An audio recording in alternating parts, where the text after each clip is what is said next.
Hey, this is Subspace Transmissions. I'm Tyler. And I'm Cam. Cam, we know that Star Trek Lower Decks, the new animated series, are you animated for it right now?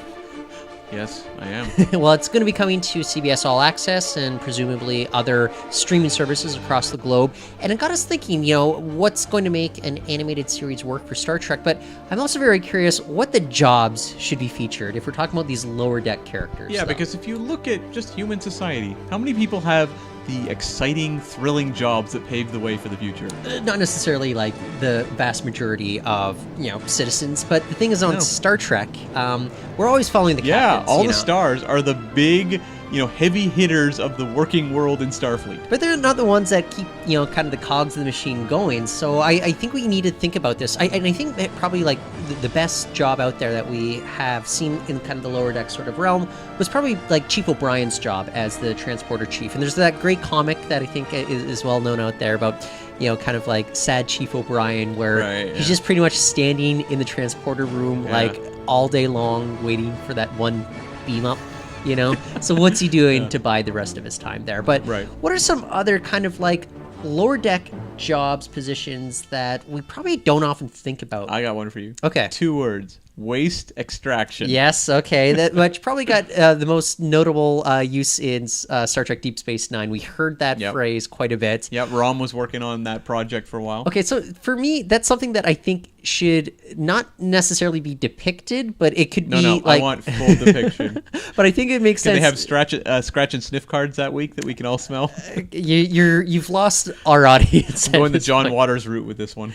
Anyway, beyond waste extraction, I think that it's great for like one-off lines. I totally think there should be like this recurring characters like, got another shift in waste extraction. We see him go through some door.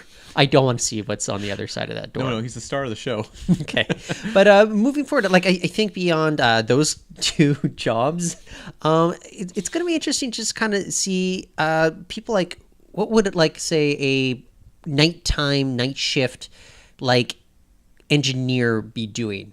Right. And I think like they're going to be the ones who are cleaning like kind of the plasma manifolds, that sort of thing. So what we're really going to have to figure out here are what are kind of the character dynamics that make this worth investing in, because it's not going to be the exciting like let's save the ship every single week. I have a question for you. Does someone vacuum the corridors?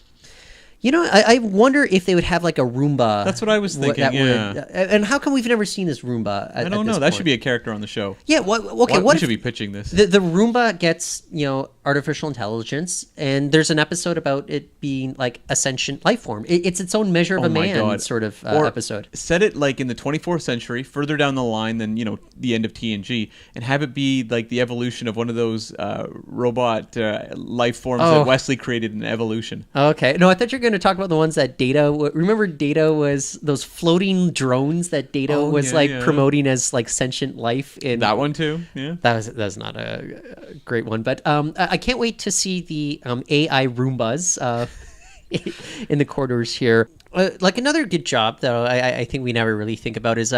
who's cleaning the isolinear chips every single week? They need a good vacuuming as well. So it's going to be fun to see where exactly they go with these characters.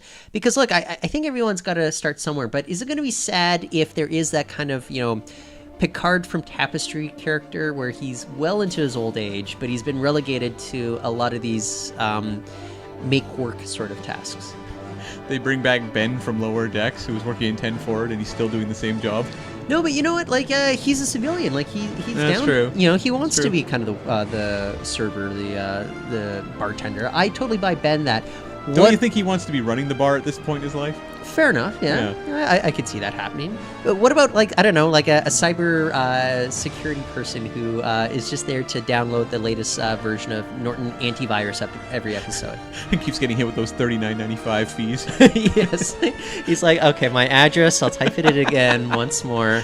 We thought we gave up the money system of the 24th century, but Norton who knew? Norton hasn't. Yeah.